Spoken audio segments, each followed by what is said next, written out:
नमस्कार। आज हम डिस्कस करेंगे गिरिराज पत्रिका, जो कि हिमाचल प्रदेश की साप्ताहिक पत्रिका। तो गिरिराज पत्रिका डिस्कस करेंगे। हिमाचल प्रदेश की साप्ताहिक पत्रिका है नवंबर महीने का गिरिराज पत्रिका का ये सेकंड पार्ट हम डिस्कस करेंगे। इससे पहले नवंबर महीने का एक पार्ट डिस्कस हो चुका है और इससे पीछे जितने भी महीने रहे हैं उन सभी का जो है वो हर एक पार्ट हम डिस्कस कर चुके हैं। हिमाचल के इंपॉर्टेंट जितने भी क्वेश्चन बने हैं, नेशनल इंटरनेशनल अफेयर के जितने भी क्वेश्चन गिरिराज पत्रिका से बने हैं वो सभी हमने कवर किए हैं, क्योंकि हमारा एम यही है गिरिराज पत्रिका को डिस्कस करने का कि हिमाचल के कल्चर के बारे में आपको पता चले, करंट अफेयर कोई हिमाचल का बनता है वो क्लियर हो जाए, अगर नेशनल इंटरनेशनल अफेयर के क्वेश्चन यहाँ से जुड़ते हैं तो वो भी आपके क्लियर हो जाए, क्योंकि हम तो आफ्टर ऑल एग्जाम की तैयारी कर रहे हैं, तो हमें चीज़ें अपने एग्जाम पॉइंट ऑफ व्यू से ही देखकर चलना है। सबसे पहला क्वेश्चन देखते हैं हमारे पास क्या पूछा गया है। बोलते हैं how many matches of ICC men's cricket world cup 2023 were held at international cricket stadium Dharamshala. देखो, अभी आपको पता है कि जो वर्ल्ड कप है क्रिकेट का वो जो है वो चला हुआ है हिमाचल प्रदेश के धर्मशाला में। जो स्टेडियम है, जो एचपीसीए का स्टेडियम है धर्मशाला में, वहाँ पर भी जो था वो इस बार मैच हुए, परंतु कितने मैच हुए आपको पता होना चाहिए कि इस बार धर्मशाला में 5 मैच जो है वो हुए हैं। ऑप्शन सी सही आंसर है। और देखो, मैच जब होते हैं ना तो वो इंपॉर्टेंट हो जाता है। क्यों? क्योंकि यहाँ से बड़ा ही बूस्ट जो है वो इकॉनमी को मिलता है स्टेट की। क्यों मिलता है? देखो, टूरिज्म को बढ़ावा मिलेगा यहाँ से। जो फ्लाइट्स जो नेशनल लेवल की, इंटरनेशनल लेवल की फ़्लाइट्स यहाँ पर आती हैं, वहाँ पर उनको भी जो है वो बढ़ावा मिलेगा। होटल इंडस्ट्री जो है उसको फ़ायदा मिलेगा।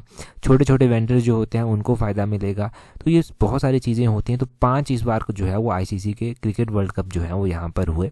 अभी आपने ये भी साथ में ध्यान रखना है कि जब धर्मशाला में कोई भी मैच होता है तो सबसे बड़ा कंसर्न रहता है यहाँ पर बारिश का, कि वर्षा ना हो जाए कहीं। तो इंद्रुनाग महादेव का मंदिर है यहाँ पर सामने पहाड़ी पर, तो वहाँ पर जो है वो जाकर पहले पूजा की जाती है, आशीर्वाद लिया जाता है कि इस तरह से ना हो। तो आपने ध्यान रखना है कि इंद्रुनाग जी का मंदिर कहाँ पर स्थित है। ये जो है धर्मशाला में जो है वो स्थित है। अगर सपोज करो आपसे क्वेश्चन पूछ लिया गया कि धर्मशाला का जो क्रिकेट स्टेडियम है वो किसकी लैप में बना हुआ है, किसकी गोद में जो है वो बना हुआ है, तो धौलाधार की गोद में जो है वो बना हुआ है। जो एचपीसी का धर्मशाला का स्टेडियम है वो लैप ऑफ हिमालय, धौलाधार आप कह लीजिए, धौलाधार की लैप में जो है वो बना हुआ है। और यहाँ से आप ध्यान रखेंगे जो एचपीसीए के बारे में क्वेश्चन पहले एग्जाम में पूछा जा चुका है कि इसकी फाउंडेशन जो था वो कब रखी गई थी। इसकी फाउंडेशन 2002 में रखी गई थी और 2003 में जो था वो यहाँ पर पहला मैच जो था वो खेला गया था। ये भी ध्यान रखें। तो यहाँ से सारे क्वेश्चन क्लियर हो गए। अगला क्वेश्चन देखते हैं हमारा। इस बार का क्वेश्चन है, ये 5 मैच यहाँ पर हुए हैं और ये करंट अफेयर का मोस्ट इंपॉर्टेंट क्वेश्चन जो है वो आपके लिए बनता है हिमाचल का। अगले क्वेश्चन में देखें, बोलते हैं which of the following scheme has been launched by HRTC to boost the religious tourism. अभी बहुत सारे बच्चे ऐसे हैं जो कहते हैं कि कंडक्टर के लिए एग्जाम अलग से जो है सीरीज चलाई जाए। अरे, अलग से सीरीज चलाने का क्या मतलब बनता है? जो हमने चलाई है ना, एग्जिस्टिंग जो हमारी सीरीज़ है वो बहुत ज़्यादा हेल्प आपकी करेंगी। अब जैसे ये क्वेश्चन बहुत इंपॉर्टेंट बन गया आपके लिए कि हिमाचल प्रदेश में जो धार्मिक पर्यटन है उसको बढ़ावा देने के लिए जो है वो एचआरटीसी की एक स्कीम चलाई गई है, उसका क्या नाम है? तो एचआरटीसी की जो स्कीम चलाई गई है ना वो बहुत ज़्यादा इंपॉर्टेंट हो गई है आपके लिए अभी। उसका नाम है प्रथम दर्शन सेवा। ऑप्शन बी जो है वो सही आंसर हो जाएगा। प्रथम दर्शन सेवा जो है वो इस योजना का नाम है। अब इस योजना के बारे में थोड़ा सा डिटेल से समझते हैं कि क्या है ये योजना, क्यों चर्चा में आई। प्रथम दर्शन सेवा जो है वो चलाई गई है। इसके तहत जो है वो 100 बस रूट जो है वो चलाए जाएंगे। अब किस तरह से पूरी बात है, यहाँ पर क्या होगा, हिमाचल प्रदेश के जो धार्मिक स्थल हैं उनको ध्यान में रखते हुए जो है यहाँ पर बसेस जो है वो चलाई जाएंगी। जैसे कि यहाँ पर देखो, हिमाचल में तो चलाई जाएंगी परंतु अंतर्राज्यीय इंटरस्टेट बसेस भी जो है चलाई जाएंगी। जैसे कि टूटीकंडी से जो है वो भंग्याणी माता मंदिर जो हरिपुर धार में स्थित है वहाँ के लिए एक बस चलाई गई है एचआरटीसी की, तो उसको अभी हरी झंडी दिखाई गई, तब ये योजना जो था वो चर्चा में आई। इसके अलावा इससे पहले जो है वो धर्मशाला से ज्वालाजी से चिंतपूर्णी से खाटू श्याम के लिए भी जो है वो बस चलाई जा चुकी है। तो इस तरह की बसें चलाई गई हैं ताकि हिमाचल में एचआरटीसी को भी फ़ायदा हो। देखो, एचआरटीसी को फ़ायदा होगा, लोग ट्रैवल करेंगे, उनको सुविधा भी मिल जाएगी। किसी को ज्वालाजी जाना है तो वो कहीं से भी आएगा, ज्वालाजी मंदिर के दर्शन करेगा और ज्वालाजी से बस चिंतपूर्णी माता के मंदिर को जाएगी, वहाँ के लिए भी वो चला जाएगा उस टाइम के हिसाब से। तो एचआरटीसी को फ़ायदा हो रहा है, हिमाचल का जो धार्मिक पर्यटन है उसको भी जो है वो बढ़ावा मिल रहा है। तो प्रथम दर्शन सेवा एचआरटीसी की आपने ध्यान रखनी है। अगर एचआरटीसी की कुछ एक स्कीम्स को मैं आपको थोड़ा जल्दी से रिवाइज़ करवा दूँ कि कौन सी वो स्कीम्स हैं जो एग्जाम पॉइंट ऑफ व्यू से ज़रूरी हैं। देखो, एक तो हिमाचल प्रदेश में महिलाओं को 50% डिस्काउंट के साथ जो है बसेस में यात्रा करने की अनुमति है। एक हिमाचल प्रदेश में जो है सम्मान कार्ड स्कीम चलाई गई है, ये सीनियर सिटीजन के लिए चलाई गई है। सीनियर सिटीजन जिनकी एज 60 से अबव है उनको जो है वो 30% जो है 30% जो है फेयर में जो है वो डिस्काउंट दिया जाता है। महिलाओं को तो आपको पता है 50% जो है वो दिया जाता है। और आपने ध्यान रखना है कि ग्रीन कार्ड जो है वो सर्विस चलाई गई है, स्मार्ट कार्ड सर्विस स्कीम जो है वो चलाई गई है। ये दोनों स्कीम्स जो है वो आपने ध्यान रखना है, चाहे वो ग्रीन कार्ड हो गया चाहे वो स्मार्ट कार्ड हो गया। ये 50-50 रुपये में जो है दोनों के दोनों कार्ड जो है वो बनते हैं, परंतु इन दोनों के कार्ड्स के अलग अलग लिमिटेशंस हैं। ग्रीन कार्ड की लिमिटेशन इस तरह से है कि इसमें जो है 25% डिस्काउंट जो है वो मिलता है, 25% डिस्काउंट मिलता है, परंतु 50 किलोमीटर तक ही ये डिस्काउंट मिलता है। और स्मार्ट कार्ड की कोई लिमिटेशन नहीं है किलोमीटर के हिसाब से। ये जो है वो कितना मर्जी आप जो है वो HRTC में ट्रैवल कर लें आपको डिस्काउंट मिलेगा, परंतु सिर्फ 10% डिस्काउंट ही आप यहाँ पर ले सकते हैं। इनकी वैलिडिटी की बात करेंगे कितने टाइम के लिए जो है ये होते हैं, तो ये 2 साल के लिए जो है वो बनाए जाते हैं। दोनों के दोनों 2 साल के लिए ये बनते हैं। तो इस तरह से क्वेश्चन यहाँ से बन सकता है। अगला क्वेश्चन देखिए हमारे पास क्या पूछा गया है। नेक्स्ट क्वेश्चन में पूछा गया है how much ex gratia amount is given by Himachal Pradesh government to the martyred soldiers armed forces and paramilitary forces. इनके जो सोल्जर्स हैं उनको वॉर और एनी मिलिट्री ऑपरेशन। देखो अगर हिमाचल प्रदेश सरकार ने ये अनाउंस किया है कि युद्ध के दौरान किसी भी सैन्य ऑपरेशन में जो है वो कोई शहीद हो जाता है सैनिक, चाहे वो आर्मी का है, चाहे वो सशस्त्र सेना का है, चाहे वो अर्धसैनिक बल से है, उसको जो है वो अमाउंट जो है वो दिया जाएगा।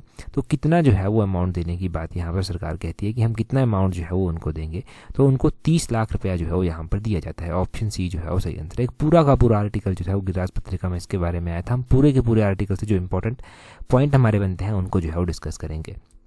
अभी हुआ इस तरह से कि सैन्य ऑपरेशन के दौरान ये जो कोई भी शहीद सैनिक है उस जिनमें कोई इसमें कोई शहीद हो जाता है, तो सशस्त्र सेना का है चाहे अर्धसैनिक बल का है, उनको पहले 20 लाख रुपए दिया जाता था। अब 20 से बढ़ाकर ये 30 लाख कर दिया गया है। इसी प्रकार आपने ध्यान रखना है कि किसी को बीमारी या किसी अन्य कारणवश जो है वो किसी की मृत्यु हो जाती है सैनिक की, तो उनको भी जो है वो अनुग्रह राशि दी जाती है। पहले ये 5 लाख दी जाती थी, अब ये 5 से बढ़ाकर 7.50 लाख जो है वो कर दी गई है।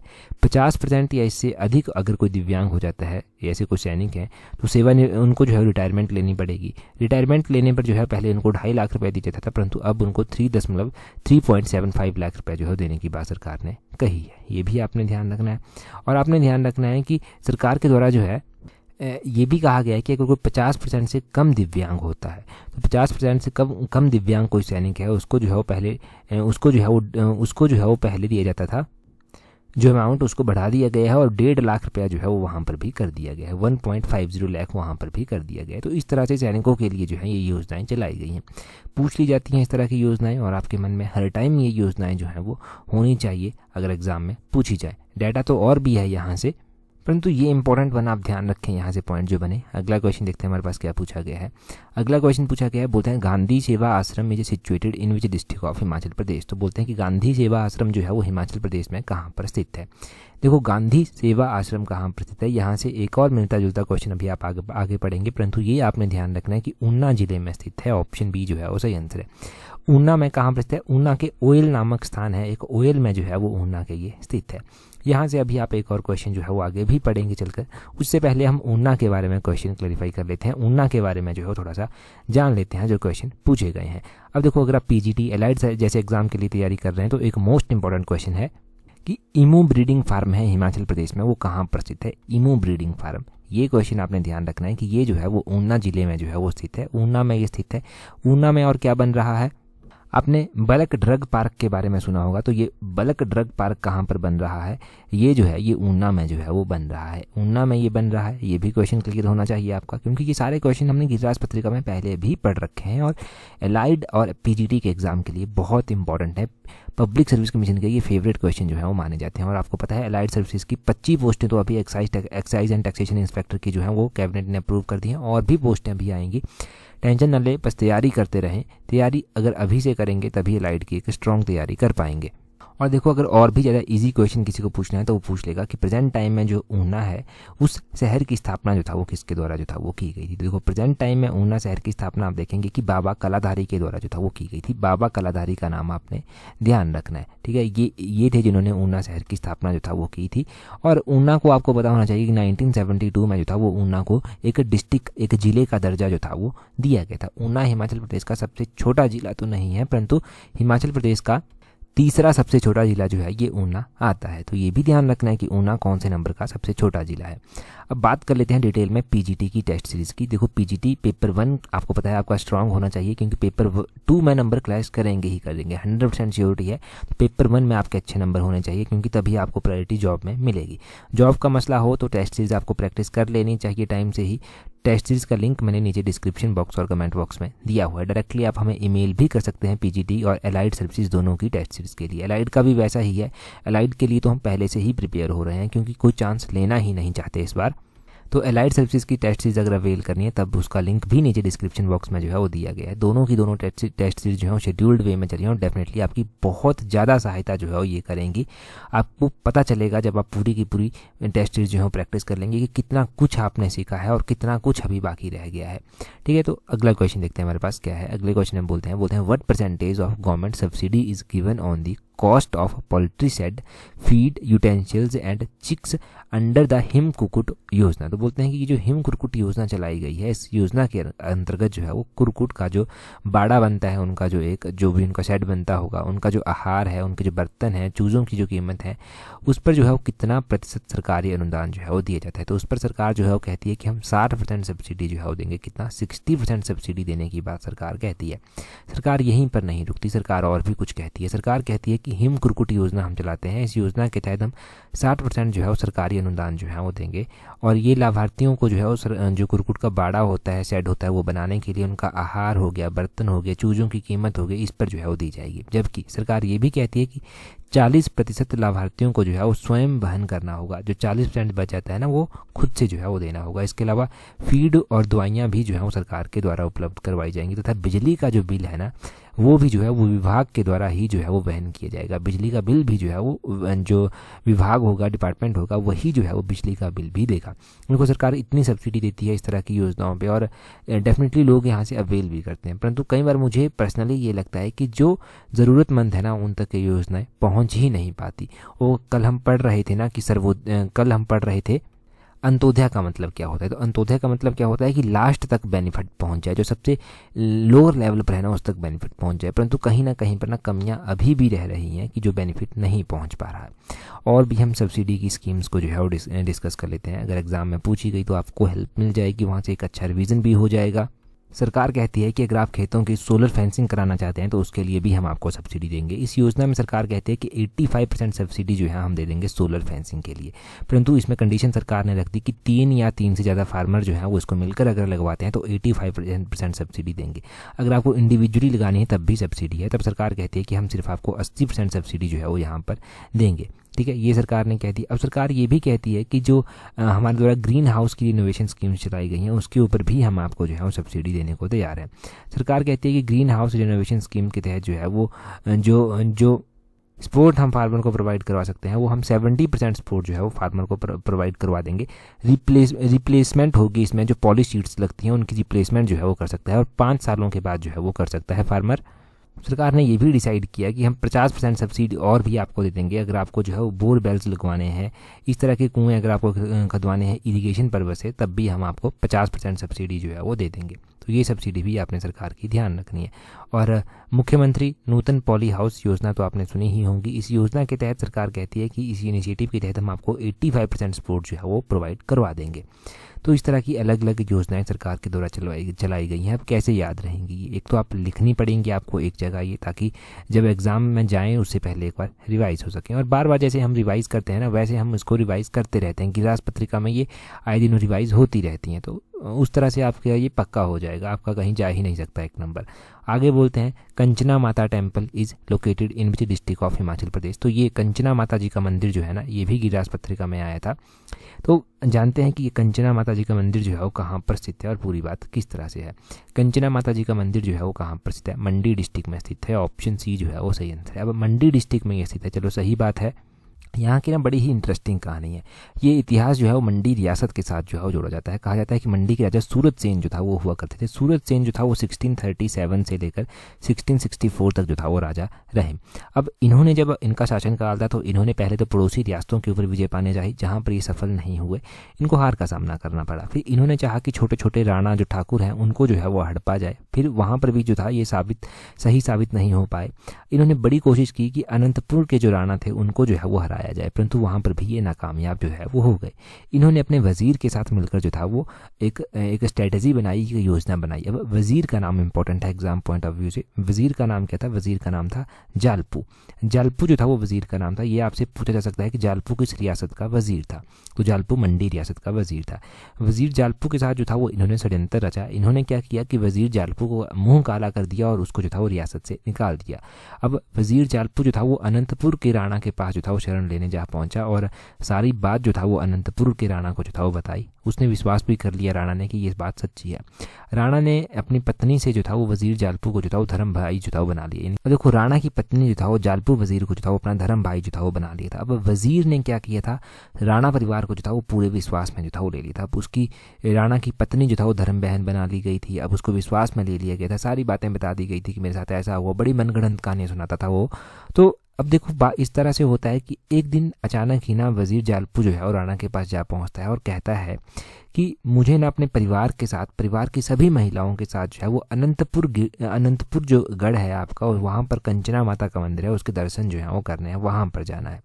तो सारी की सारी महिलाओं को जो है हम पालकी में ले जाएंगे और पालकी को ना आप आदेश दे दो कि पालकी को कोई रोके ना, जो भी पहरेदार हैं उनको आदेश दे दो। अब पहरेदारों को आदेश जा पहुंचे कि पालकी आएगी राणा की इस तरह से, उसको किसी ने रोकना नहीं है। सही बात है। वजीर जालपू जा पहुंचा मंडी जा पहुंचा और उसने सारी की सारी बात जो था वो वहाँ के राजा को बता दी। राजा ने भी पूरी तैयारी कर दी। राजा ने हट्टे कट्टे लोग जो था वो तैयार कर दी जो पालकियों को उठाएंगे। अस्त्र शस्त्र जो था वो भरवा दी पालकियों के अंदर, क्योंकि वो छल करना चाहते थे। अब प्रत्येक सैनिक के पास जो था वो पालकियाँ थी, 10-10 लोग पालकियों को उठा रहे थे। उनके पास ठीक हथियार थे पालकियों के अंदर। जैसे ही वो गढ़ की चोटी पर जा पहुंचते हैं तो उन वजीर के द्वारा इशारा किया गया और सारे हथियार निकाले गए और अटैक जो था वो वहाँ पर कर दिया गया और अनंतपुर गढ़ किला जो था वो उसको फिर जीत लिया गया और राणा को मार दिया गया। राणा की पत्नी जो था वो सती हो गई, परंतु उसने मरने से पहले जो था वो वजीर जालपू को जो था वो एक शाप दे दिया जाते जाते कि तुम्हारा जो है वो वंश ऐसे ही जो है वो खत्म हो जाएगा। और बाद में चलकर कहा जाता है कि ये बात सच्ची भी जो था वो हुई थी। वैसे ही जो था वो वजीर जालपू का वंश जो था वो समाप्त भी हो गया था। इंपॉर्टेंट पॉइंट, वजीर जालपू, कंचना माता का मंदिर, अनंतपुर जो किला है वो ध्यान रखना है, ये गढ़ ध्यान रखना है। तो ये सारी बातें जो है हमारे एग्जाम पॉइंट ऑफ व्यू से इंपॉर्टेंट है। राजा सूरत सेन का नाम भी यहाँ से इंपॉर्टेंट हो गया, ये भी आपको ध्यान रखना है। तो ये सारी बातें याद रखें। अगला क्वेश्चन देखें, बोलते हैं national unity day every year observed on, तो प्रत्येक वर्ष राष्ट्रीय एकता दिवस कब मनाया जाता है? आप कहेंगे कि ये क्वेश्चन पहले भी डिस्कस हो गया है। हाँ, पहले भी डिस्कस हो गया, परंतु गिरिराज पत्रिका में ये कॉन्टेक्स्ट आया था। क्योंकि इस दिन ना राज्यपाल के द्वारा ना राष्ट्रीय एकता दिवस जब था तो लोग जो बच्चों को संबोधित किया गया, बच्चों को सम्मानित किया गया, तो राष्ट्रीय एकता दिन चर्चा में आ गया। ये 31 अक्टूबर को जो है वो मनाया जाता है प्रत्येक वर्ष। ऑप्शन बी सही आंसर है। 31 अक्टूबर को राष्ट्रीय एकता दिवस मनाया जाता है। इस दिन क्या होता है? इस दिन जो था वो जो सरदार वल्लभ भाई पटेल हैं, हमारे सरदार वल्लभ भाई पटेल जी का जो था वो जन्म हुआ था। इनको जो है वो इंडिया जब आज़ाद हो गया था तो उसके बाद जो सिविल सर्विसेज का फादर माना जाता है इनको, इंडिपेंडेंट इंडिया का, क्योंकि इन्होंने जो था वो उनको अपने सिविल सर्विसेज को जो था वो अपने हिसाब से जो था वो शेप दी थी। इनको आयरन मैन ऑफ इंडिया भी कहा जाता है। तो क्वेश्चन पूछा जा सकता है कि आयरन मैन ऑफ इंडिया किसको कहा जाता है? तो सरदार पटेल जी को जो है वो आयरन मैन ऑफ इंडिया कहा जाता है। और भी चाहे बरदोली सत्याग्रह हो गया, उसमें इन्होंने अपना योगदान निभाया। सरदार की उपाधि इनको दी गई। जब इंडिया जो था वो आज़ाद हो गया तो इसके बाद जो था ये होम मिनिस्टर रहे, डेप्यूटी प्राइम मिनिस्टर ये रहे। स्टैचू ऑफ यूनिटी भी जो है वो बनाया गया है। स्टैचू ऑफ यूनिटी कहाँ पर बनाया गया है? गुजरात में जो है वो बनाया गया है। तो ये सारी बातें हैं। पिछले कल हमने 25 सितंबर पढ़ा था। 25 सितंबर को क्या मनाया जाता है? सद्भावना दिवस जो है वो इस दिन मनाया जाता है। सद्भावना दिवस मनाया जाता है। गुड गवर्नेंस डे कब मनाया जाता है? गुड गवर्नेंस दिवस जो है वो 25 दिसंबर को जो है वो मनाया जाता है। 25 दिसंबर, 25 सितंबर, 31 अक्टूबर आपने ध्यान रखना है। इंपॉर्टेंट डेज़ के ऊपर मैंने आपसे प्रॉमिस किया है कि हम हर एक मंथ को जो है वो कवर कर लेंगे, जल्दी ही वो कवर कर लिया जाएगा, उसकी टेंशन आप ना लें। एग्जाम से पहले मैं कोशिश कर रहा हूँ कि इन सारी चीज़ों को जो है क्लियर कर दिया जाए। क्योंकि एचएस के एग्ज़ाम में भी हमने देखा था कि बहुत ज़्यादा हेल्प मिली थी, चाहे वो मिशन एलाइड हो गया, चाहे वो ऑडियो वीडियो हमारी सीरीज़ हो गई जहाँ पर हमने इंपॉर्टेंट डेज डिस्कस की थे, करंट अफेयर रिवाइज की थे। तो वैसा ही हम यहाँ पर करने की भी पूरी कोशिश कर रहे हैं। अब कुछ वन लाइन क्वेश्चन जो है वो देख लेते हैं, क्योंकि ये क्वेश्चन ना मोस्ट इंपॉर्टेंट है नेशनल इंटरनेशनल अफेयर के पॉइंट ऑफ व्यू से। बोलते हैं संगीत रंगमंच का जो प्रसिद्ध एक रूप है लावणी नृत्य, ये जो है वो किस प्रदेश से संबंधित है? तो लावणी नृत्य जो है वो महाराष्ट्र स्टेट से जो है वो जुड़ा हुआ है। लावणी कहाँ पर परफॉर्म किया जाता है? महाराष्ट्र में परफॉर्म किया जाता है। अलग अलग डांस हमारे इंडिया में परफॉर्म किए जाते हैं, चाहे वो बिहू डांस हो गया असम का, चाहे वो आप कह सकते हैं रॉफ डांस हो गया। रॉफ डांस जो है वो जम्मू कश्मीर में परफॉर्म किया जाता है। रॉफ डांस आपने ध्यान रखना है। इसके अलावा आपने कथकली ध्यान रखना है, कथकली केरला में परफॉर्म किया जाता है। कुचिपुड़ी आंध्र प्रदेश में जो है वो परफॉर्म किया जाता है। गरबा गुजरात का जो है वो हो गया। तो ये सारे इंपॉर्टेंट डांस जो है वो परफॉर्म किए जाते हैं।